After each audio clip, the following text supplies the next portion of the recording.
Assalamualaikum warahmatullahi wabarakatuh. Kembali lagi kita dalam pembelajaran daring ya. Di sini saya akan melanjutkan materi yang kemarin tentang pembinaan bahasa Indonesia. Nah, di sini lanjutannya ketika kalian sudah merencanakan tentang pembinaan ya. Di sini harus beberapa komponen yang harus kalian ketahui terlebih dahulu ya. Komponen dalam pembinaan berarti rencana-rencana kalian itu tanpa mengetahui komponen-komponen ini, kalian tidak akan melakukan pembinaan secara terencana ya, secara terencana itu. Nah, baik, komponen yang pertama adalah masyarakat yang akan dibina ya. Jadi kalian harus tahu dulu masyarakat yang akan dibina. Masyarakat yang akan dibina sini kita dibagi menjadi dua misalnya, yaitu masyarakat umum dan masyarakat terpelajaran. Nah, masyarakat umum di sini yang dimaksudkan masyarakat umum di sini adalah masyarakat yang di luar pendidikan. Di luar pendidikan dalam arti misal petani, buruh, karyawan, PNS atau ASN ataupun yang lainnya, itu masyarakat umum. Nah, masyarakat terpelajar berarti di sini dikategorikan lagi menjadi pendidikan dasar, pendidikan menengah, dan pendidikan tinggi. Ada 3 kategori. Pendidikan dasar berarti di sekolah-sekolah dasar. Pendidikan menengah berarti sekolah menengah pertama dan menengah atas. Di pendidikan tinggi berarti di kalian, mahasiswa, ya, kalangan mahasiswa. Jadi kalian harus tahu dulu masyarakat yang akan kalian bina tersebut. Ya, harus tujuannya harus jelas dulu. Mana masyarakat yang akan kalian bina? Pilih dulu salah satu. Ketika kalian akan memilih masyarakat terpelajar yang seperti apa? Ya, masyarakat terpelajar misal saya akan membina siswa SD kelas 6. Nah, itu berarti sekolah tingkat dasar. Atau saya akan membina SMA. Oh, berarti itu sekolah tingkat menengah ya, atau mahasiswa seperti itu ya. Nah, selanjutnya ada sebuah proses pembinaan ya. Dari proses pembinaan di sini berarti kalian harus dapat mengubah ya, menggunakan penutur bahasa Indonesia itu menggunakan bahasa yang baik dan benar sesuai dengan kaidah PUEB ya, dan menumbuhkan kegairahan dan rasa bangga terhadap bahasa Indonesia ya. Jangan sampai dalam proses pembinaan di sini tidak ada perubahan sama sekali ya, itu tidak diperbolehkan, karena membina itu berarti kan dengan melakukan dari yang tadinya dia berperilaku buruk menjadi baik, atau berperilaku negatif menjadi positif. Seperti itu ya. Hasil pembinaan. Nah, dari proses itu menciptakanlah sebuah hasil. Hasil pembinaan seperti apa? Yang baik tentunya ya. Tadi dari prosesnya ya. Jadi harus menghasilkan pembinaan di sini berarti masyarakat yang bangga dan gairah terhadap bahasa Indonesia. Jangan sampai setelah proses pembinaan masyarakat itu biasa-biasa saja, atau bahkan makin buruk, atau bahkan makin mencintai bahasa asing. Itu jangan sampai. Berarti itu ada yang salah dari proses pembinaan kalian. Seperti itu ya. Dan ada perangkat pembinaan. Nah, di perangkat pembinaan di sinilah menjadi media Anda ya. Komponen di sini menjadi media Anda terhadap melakukan pembinaan terhadap masyarakat yang akan kalian bina di sini. Nah, misal dari tahun-tahun yang sebelumnya kakak tingkat kalian membuat perangkat pembinaan di sini. Misal ada yang sniper kata atau sniper istilah, saya lupa. Ada juga yang kalender kata, ada juga yang pohon, ada juga yang cakram kata atau apa seperti itu. Nah, kalian harus bisa berinovasi lagi yang lain. Seperti itu ya. Nah, di sini keadaan masyarakat yang akan dibina. Keadaan di sini menyangkut ke sini sebetulnya. Masyarakat yang akan dibina keadaannya ya. Misal keadaan masyarakat yang dibina, masyarakat umum yang seperti apa. Masyarakat umum itu kan harus dibagi lagi, tidak bisa kita disamaratakan ya. Ketika masyarakat umum yang berpendidikan. Berarti misal kalian akan membina di hotel-hotel ya, masih banyak kan hotel-hotel yang menggunakan bahasa asing di ruang publiknya, misal resepsionis atau misal front office seperti itu ya, check in, check out. Nah, hal-hal yang seperti itu kan keadaannya kita harus tahu dulu, atau keadaan-keadaan yang akan kalian bina ketika di masyarakat terpelajar berarti di sini Kalian mana? SD, SMP, SMA, atau perguruan tinggi. Misal kalian akan mencoba di SMP. Apa yang akan kalian bina di SMP tersebut gitu ya. Jadi dari kelima komponen ini sangat berkaitan ya. Jadi kalian harus dalam pembinaan bahasa Indonesia kalian harus melaksanakan kelima komponen ini. Ya.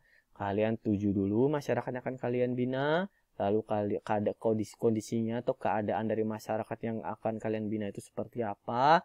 Siapkan dulu perangkatnya, lalu proses pembinaannya itu berjalan selama berapa lama dan hasilnya seperti apa. Seperti itu ya.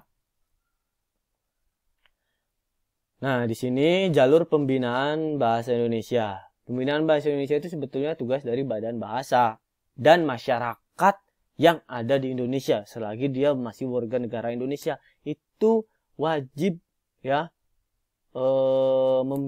wajib melakukan pembinaan bahasa Indonesia. Misal ketika nanti kalian menjadi orang tua, kalian harus membina anak kalian dengan bahasa Indonesia ya, bahasa Indonesia yang seperti apa kalian akan bina di anak-anak kalian nanti. Atau kalian sekarang memiliki adik atau kakak ya, atau sepupu atau siapapun. Nah, itulah berjalan dari keluarga dulu pembinaan itu ya, baru kita ke masyarakat yang luas seperti itu ya.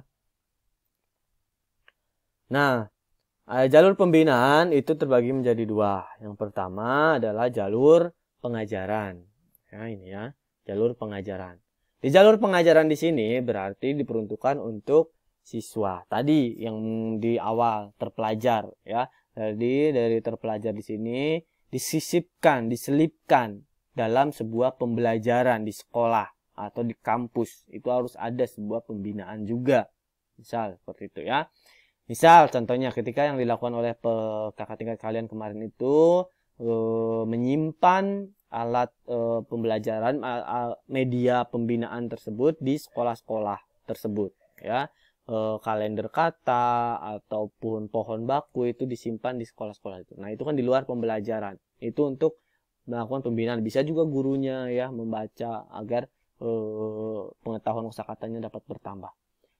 Lalu jalur penyuluhan. Jalur penyuluhan di sini untuk masyarakat umum. Masyarakat umumnya tadi dibagi-bagi lagi ya menjadi yang berpendidikan ataupun yang buruh ataupun yang sosial. Tuh dari segi budaya itu kita harus melakukan prosesnya itu berbeda-beda, tidak bisa kita samaratakan seperti itu ya.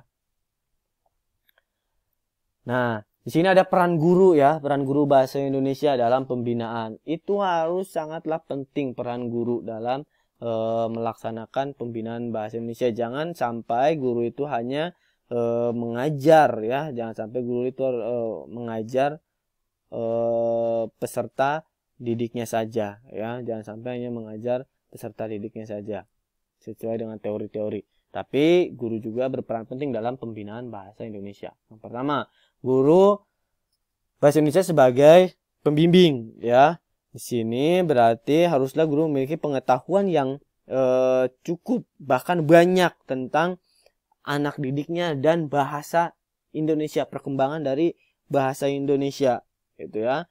Jadi guru di sini harus tahu bahasa ibu dari peserta didiknya seperti apa. Bagaimana pengetahuan dari peserta didiknya tentang bahasa Indonesia.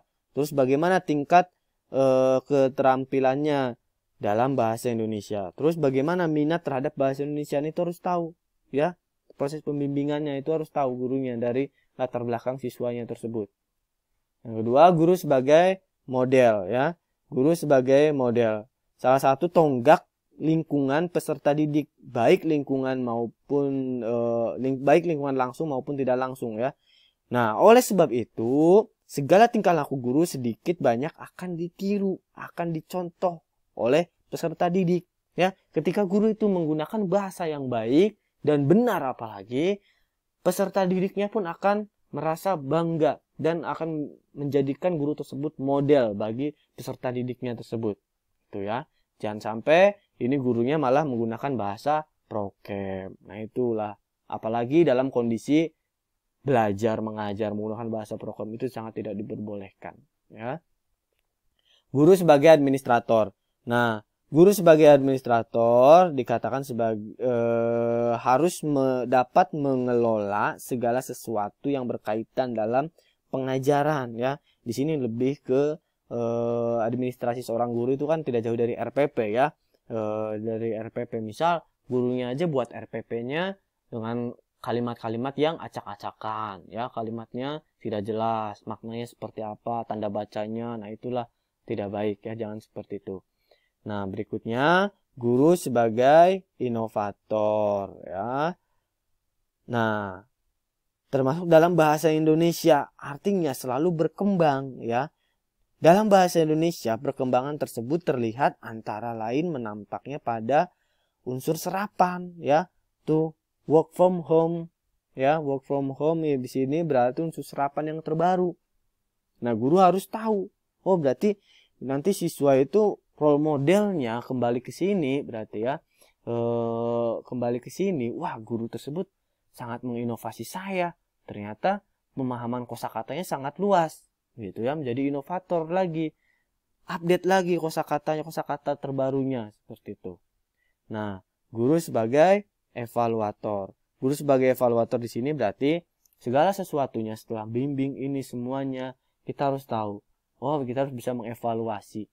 Secara tidak langsung kan, misal guru tersebut selalu memberikan pertanyaan atau selalu memberikan kuis tentang kosakata atau tentang padanan kata pada di akhir pertemuan, gitu ya. Dia harus bisa mengevaluasi, ya, peserta didiknya. Oh, peserta didik saya mengalami peningkatan nih. Oh, ternyata peserta didik saya semakin turun kemampuan berbahasa Indonesianya, seperti itu, ya. Baik, terima kasih. Semoga kita sehat selalu dalam lindungan Allah Subhanahu wa Ta'ala, ya. Wabillahi taufiq wal hidayah. Assalamualaikum warahmatullahi wabarakatuh.